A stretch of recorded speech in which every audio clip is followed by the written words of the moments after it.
तो भाई मैंने एक तीर चलाया और वो तीर ऐसे निशाने पर लगा, ऐसा निशाने पर लगा जिसका विश्वास मुझे खुद नहीं हो रहा। जिस तरह से मैंने वीडियो बनाया और मेरे बाद फिर जीएस रिएक्शन के गौरव भाई और डीसी भाई ने भी उस पर अपनी प्रतिक्रिया की, और उसके बाद बलोच भाई का इस तरह सामने आ जाना, इस तरह अपने आप को एक्सपोज कर देना, ये तो मेरे लिए भी कल्पना से बाहर था। लेकिन क्या अब कहानी खत्म हो चुकी है? क्या बलोच भाई की कहानी खत्म हो गई है? क्या इस कहानी का जो मैंने शुरू की अंत हो चुका है? तो उसका जवाब है नहीं, पिक्चर अभी बाकी है मेरे दोस्त। ये पिक्चर किस तरह से बाकी है, किस तरह से शुरू हुई और इसका अंजाम क्या होगा, ये सब मैं आपको इस वीडियो में बताने वाली हूँ। फ्रेंड्स, ये कहानी शुरू होती है उस डिजिटल स्ट्राइक से जो ऑपरेशन सिंदूर से पहले या उसी के अंतर्गत हमारी गवर्नमेंट ने लगाई थी इन पाकिस्तानी यूट्यूबर्स पर, जिसमें ना सिर्फ न्यूज चैनल्स बैन हुए थे but drama channels, Pakistani cricket YouTubers और वो सड़क पे जाकर रिएक्शन वाले वीडियोस बनाने वाले यूट्यूबर्स, वो सब बैन हो गए थे, जिनका कहना यही था कि हमें क्यों बैन किया। उसकी सच्चाई थी वो पैसा जो व्यूज के जरिए उनकी तरफ बह रहा था, इंडिया से बह रहा था। लेकिन उस स्ट्राइक के बाद क्या हुआ? आप लोगों में जो इन यूट्यूबर्स को लगातार देखते थे, इन्हें पसंद करते थे, देखना उत्सुकता जागी ये देखने की कि अब उनका क्या हाल है, कितने व्यूज आ रहे हैं। ये बैन लगने के बाद उनके व्यूज तो गिरे ही है, उनकी प्रतिक्रिया क्या है, क्या चाह रहे हैं वो, अब क्या कहते हैं वो अब इंडिया के बारे में, ये सब जानने की आपकी बहुत उत्सुकता थी और इसी पर कैपिटलाइज किया बहुत सारे लोगों ने। मैंने भी इस पे कुछ वीडियो जरूर बनाए, लेकिन मैंने आपको सिर्फ आवाज सुनाई, वीडियो नहीं दिखाया, इंडियन गवर्नमेंट के डिसीजन को रिस्पेक्ट करते हुए। और मैंने सब यूट्यूबर्स पर नहीं बल्कि सिर्फ उन यूट्यूबर्स को आपके सामने लाकर दिखाया, उनकी प्रतिक्रियाएं दिखाई जिनके बारे में मैं पहले भी वीडियोस बना चुकी थी और उनके बारे में आपको पहले से ही आगाह करती आ रही थी। क्योंकि मैं एनआरआई हूं, मैं इनको एक्सेस कर पा रही थी, इसीलिए आपसे ये सब बातें कर पा रही थी। लेकिन इन्हें एक्सेस करने वाले और भी लोग थे जो खुद पाकिस्तान में बैठे थे, जैसे कि ये सो कॉल्ड बलोच भाई।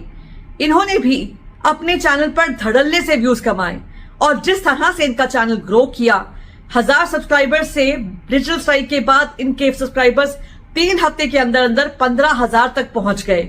इन्होंने सिर्फ आपको ये दिखाया कि बाकी के चैनल्स जो बैन हो चुके हैं उन पर अब व्यूज कितने आ रहे हैं, उनकी अब प्रतिक्रियाएं क्या हैं, वो क्या कह रहे हैं, और आपने इन्हें सिंपैथाइज किया ये सोचकर कि ये बाकी पाकिस्तानियों की तरह नहीं है, ये तो बलोच है, वो बलोच जो अपनी इंडिपेंडेंस के लिए लड़ रहे हैं पाकिस्तान से, और इसी के चलते आपने इन्हें सपोर्ट किया। इनके कमेंट्स में भी आपने यही सब लिखा, यानी कि इन्हें उनके कंटेंट की वजह से नहीं बल्कि इनके बलोच नाम की और उस एसोसिएशन की वजह से आपकी सपोर्ट मिल रही थी।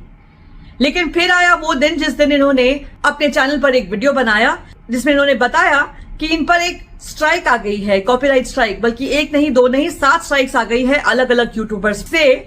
ये वो यूट्यूबर्स हैं जिनके वीडियोस ये बना रहे थे, जिनके ऊपर ये वीडियोस बना रहे थे, उनकी प्रतिक्रियाएं आपको दिखा रहे थे और कुछ ऐसी बातें कर रहे थे जो अपेरेंटली इन यूट्यूबर्स को पसंद नहीं आई। ऐसे रूड शब्द या बदतमीजी से इन्होंने बात की, जैसा मुझे बताया गया है। मैंने उनकी वीडियोस नहीं देखे तो मैं नहीं बता सकती, लेकिन इसी वजह से इन यूट्यूबर्स ने खींचकर इस पर स्ट्राइक दे दी। तब ये मेरी आंखों के सामने आया और मैंने एक गलती कर दी। मुझे लगा कि सचमुच अगर स्ट्राइक्स आते हैं तो चैनल जो है वो इमीडिएटली डिलीट हो जाता है।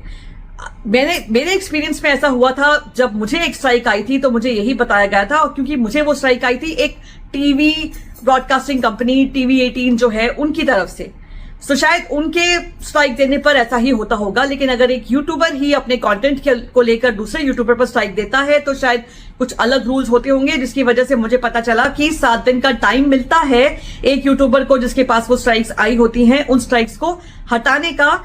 जिन यूट्यूबर्स ने उन्हें स्ट्राइक दी है उनसे बात करके, उन्हें माफी मांगकर या किसी भी तरीके से उन्हें क्लासिफाई करके वो स्ट्राइक्स वापस लेने की रिक्वेस्ट अगर आप करो और वो मान जाए तो आपका चैनल बच जाता है।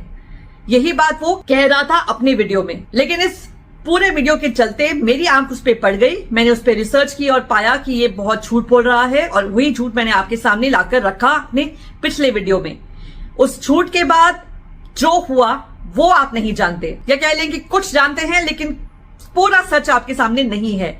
मैं आपको वो बताती हूँ। तो मामला कुछ ऐसा चला कि इस शख्स ने उसके बाद एक वीडियो बनाया जिसमें उसने अपनी सफाई दी और कहा कि भाई मैं तो बलोच ही हूं, ये मैडम क्या बोल रही हैं, मैं इनकी रिस्पेक्ट करता हूं, लेकिन ऐसा कुछ नहीं है, मैंने कुछ झूठ नहीं बोला, वगैरह वगैरह वगैरह। उसके बाद ये सब नहीं करूंगा, ऐसा इन्होंने कहा, जो बहुत सरप्राइजिंग लगा। और लोगों ने आके मेरे कमेंट सेक्शन में मुझे लिखा कि देखो वो अपनी असलियत अब बता रहा है। लेकिन मुझे ये भी बहुत अटपटा लगा, इतनी जल्दी ये आदमी हार मान गया, स्पेशली तब जब जीएस रिएक्शन के गौरव और डीसी भाई ने भी इस पर वीडियो बनाया था, तो उनको टारगेट करके इसने उस वीडियो पे काफी बातें कही हैं और मेरे लिए भी कही हैं। यानी कि थंबनेल में जो लिखा था उससे वीडियो के अंदर जो था उसका कोई दूर दूर तक लेना देना नहीं था। लेकिन तभी मेरे कमेंट सेक्शन से एक व्यूअर ने मुझे एक बात बताई जो सचमुच मुझे ठीक लगी, बैंग ऑन टारगेट। अनसेक्युलर का कहना था कि इनका एक वीडियो था जब ये स्ट्राइक की बातें कर रहे थे, जब ये कह रहे थे कि इनके यूट्यूब चैनल पर जो इनका ऑलरेडी एग्जिस्टिंग 15,000 सब्सक्राइबर्स वाला चैनल है, उस पर जो स्ट्राइक्स लगाई हैं वो पंजाबी यूट्यूबर्स ने लगाई हैं। और ये पंजाब वर्सेस बलोच का एक शायद तरीका, एक शायद रूट अपनाने वाला था और शायद उसके जरिए ये अपने व्यूज को और अपने सब्सक्राइबर्स को बढ़ाने वाला था, पैसे कमाने वाला था। लेकिन उस पर मैंने पानी फेर दिया अपना वीडियो बनाकर। तो अब इसने एक नया रुख अपनाया, इसने डिसाइड किया कि जो नया चैनल है अब इस एक्सपोजर के बाद तो चलने वाला नहीं है, तो क्यों ना मैं पुराने चैनल को बचा लूं। उन यूट्यूबर से जिन्होंने मुझे स्ट्राइक दी है रिक्वेस्ट करूं, उनके आगे माफी मांगूं और उनसे कहूं कि उनकी अपनी स्ट्राइक जो है वो वापस ले ले, फिर मेरा चैनल बच जाएगा, उस पर जो पैसे मुझे आने वाले हैं वो भी मुझे मिल जाएंगे। और अब मैं एक नया रुख अपनाऊंगा। अब मैं वो यूट्यूबर नहीं बनूंगा जो इंडिया की तारीफें करके व्यूज कमाता है, बल्कि मैं बाखरी या फुरकान भट्टी जैसा यूट्यूबर बनूंगा जो इंडिया को गाली देकर, इंडिया के ऊपर, इंडियन व्यूअर्स के ऊपर गलत लैंग्वेज का इस्तेमाल करके और इंडियन मीडिया के ऊपर, इंडियन गवर्नमेंट के ऊपर क्रिटिसिज्म करके, गलत बातें करके तब व्यूज कमाऊंगा। इसका अब आगे का खेल यही है। ये चाहता है कि ये फुरकान भट्टी पार्ट 2 या बाकरी पार्ट 2 बन जाए और उस तरह की बातें करे और हम इसे वहां इसके चैनल पर गाली देने पहुंच जाएं और उसी के जरिए से एंगेजमेंट मिले, व्यूज मिले, पैसा मिले। तो ये प्लान आपके सामने है, बिल्कुल साफ हो चुका है। आपको क्या करना है? आपको इसके चैनल पर जाना ही नहीं है, आपको इसको गाली देने के लिए भी नहीं जाना है, इसके कोई वीडियो को नहीं देखना है, इसे कंप्लीटली बॉयकॉट करना है। हो सकता है आगे जाकर इसका चैनल बैन भी हो जाए, लेकिन जिस तरह से इस वक्त हालात चल रहे हैं, पिछले काफी दिनों से जिन लोगों ने पार्ट 2 चैनल्स भी खोल लिए हैं उनके चैनल्स पर बैन नहीं लगा है। मेरी और दूसरे यूट्यूबर्स की भरपूर और लगातार कोशिश है इन्हें बैन करने की, हम लगे रहेंगे अपनी कोशिश में। लेकिन जब तक ये बैन नहीं हो जाते तब तक भी इन्हें पैसे क्यों कमाने देना, क्यों इनकी इस पूरी तरकीब को कामयाब होने देना, क्यों इनकी इस पूरी चाल को कामयाब होने देना। तो इसे हम नेक्स्ट बाखरी या नेक्स्ट फुरकान भट्टी नहीं बनने देंगे, ये आप मुझसे वादा कीजिए। इसके चैनल पर नहीं जाइएगा, इसे कोई सपोर्ट नहीं दीजिएगा, इसे कोई व्यू नहीं दीजिएगा। कोई जरूरत नहीं है आपको जानने की कि ये क्या कह रहा है, क्या सोच रहा है, किस तरह की बातें कर रहा है, किस तरह का क्रिटिसिज्म कर रहा है, किस तरह की गाली दे रहा है। कोई भी जरूरत नहीं है आपको ये जानने की। इसे कंप्लीटली बॉयकॉट कीजिए, इसका चैनल कंप्लीटली फेल कर दीजिए, कंप्लीटली डेड कर दीजिए, क्योंकि यही तो ये लोग चाहते हैं। क्योंकि जैसे ये बलोच भाई है, ऐसा और भी कोई आ सकता है, बल्कि एक नहीं, दो नहीं, कई आ सकते हैं जो आकर इसी तरीके से आपसे बात करे और आप उन्हें भी गाली देने के लिए पहुंच जाए। सची तो कह रहा है ये अपने नए वीडियो में कि हम लोग बेवकूफ हैं, ये हमें हमेशा बेवकूफ समझकर बातें करता था। इसका दिमाग जो था वो हमेशा यही सोचता था कि मैं जो भी कह रहा हूं बेवकूफों के लिए कह रहा हूं। तो जो भी पहले कहता था अपने बाबर आजम के लिए, अपनी टीम के लिए, अपनी गवर्नमेंट के लिए, वो सब अब वापस लेते हुए कह रहा है कि मैं तुम लोगों के लिए ऐसी बातें कर रहा था। अपने लेटेस्ट वीडियो में इसने ऐसा ही कुछ कहा है, प्लीज उसे जाकर मत देखिएगा।